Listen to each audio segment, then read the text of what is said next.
Kapag ikaw ay nasa kamay pa ng magpapalayo, kapag ito ay tumigas na, kaya pa siyang i-reshape ni Lord. Gagawin ng Panginoon, babasagin yung vessel at pagkatapos ipinoform muli ng panibago.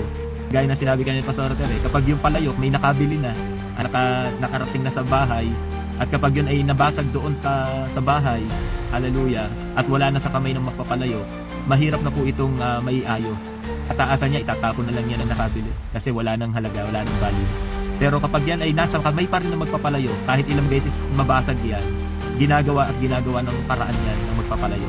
Ang problema mga kapatid, kapag pinagmatigas natin ang ating mga puso, at kapag ikaw ay lumayo pa sa kalooban ng Panginoon, napaka-imposible na tayo ay ma-reshape muli ni Lord.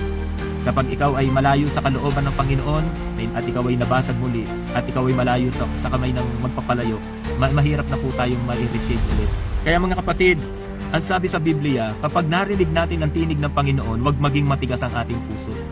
Ang problema mga kapatid, pinagmamatigas natin yung ating kalooban. Pinagmamatigas natin yung ating mga puso. At isang bagay ang ginagawa natin, imbis na tayo lumapit sa Panginoon, mas lalo tayong lumalayo sa Panginoon.